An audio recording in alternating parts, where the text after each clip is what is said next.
Hello, beloved. This is your sister Evangelist Marie, and this is our 103 days into our Bible reading in 365 days. May the Lord be blessed. May the Lord be glorified. I am so grateful that we are in this journey together, and I know it's not easy, but we need to keep pressing on. As per our schedule, we have to finish Mark chapter 7 and to read also Mark chapter 8 verse 1 to 13, and to read Judges chapter 14, 15, and 16. Let us dive into it. In Mark chapter 7, from verse 13 downward, verse 13. Let me open the verse 13. Let me see verse 13. Sorry, bear with me. From verse 24, sorry, Mark 7, 24 downward. So in verse 24, it's about the faith. It's about the faith.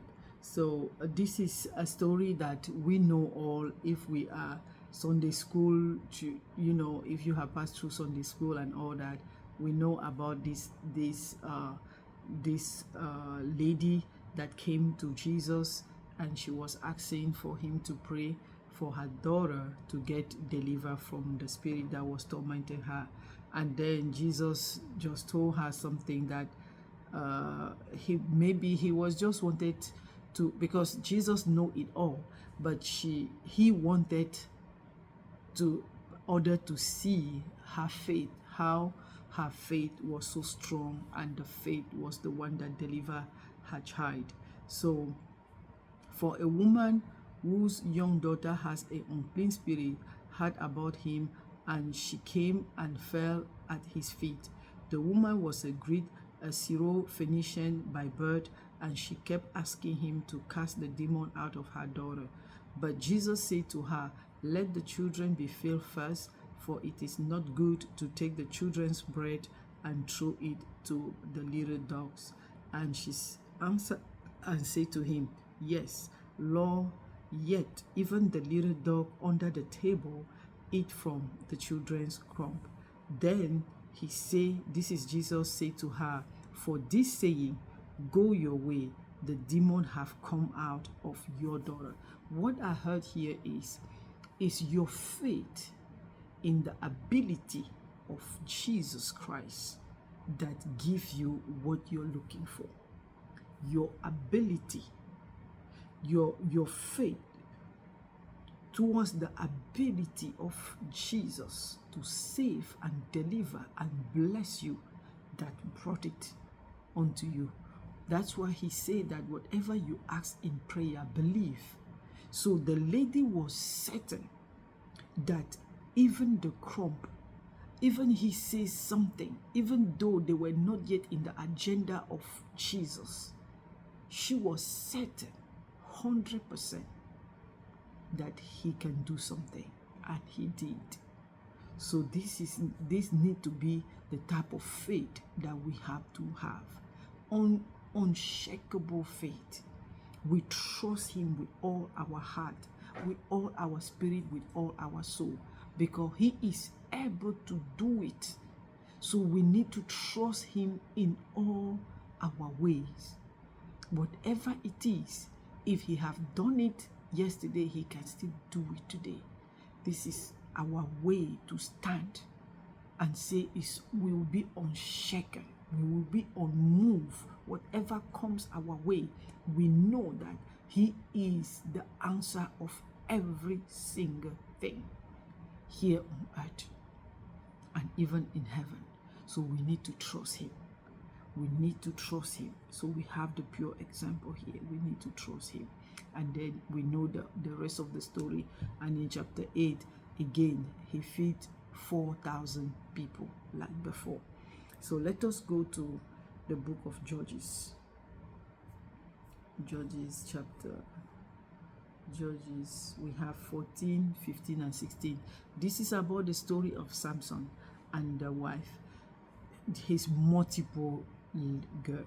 And this is it's true that that was his purpose. That was his purpose. The Lord bring him to judge Israel and to deliver Israel from the hand of those that was oppressing them. And the strategy, like we saw in verse 3, 4, and 5. In 4, that but his father and mother did not know that it was of the Lord, that he set his eyes on the daughter of a Philistine and decided to marry her. So it was not something that came from him alone.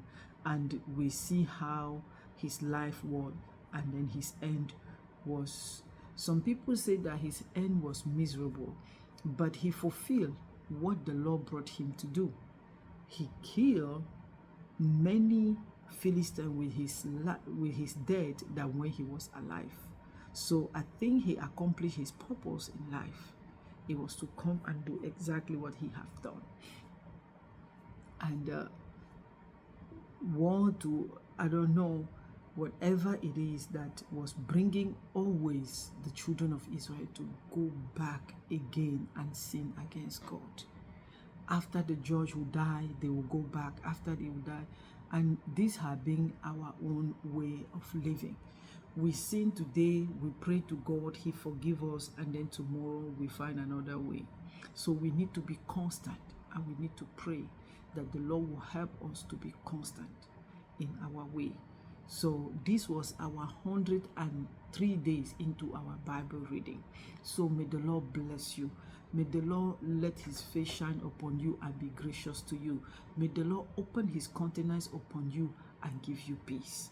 So as per our schedule, always, let me go back. Like I always challenge you, I challenge you to seek intimacy with God daily through his word, because God is his word. And I challenge you to know God by yourself through his word, because God is his word. There is no other place to know God if it's not in his word. So as per our schedule, tomorrow be our 14th day. We have to read Judges chapter 17 and 18, and to finish Mark chapter 8 verse 14 to 26. May the Lord bless you. Shalom.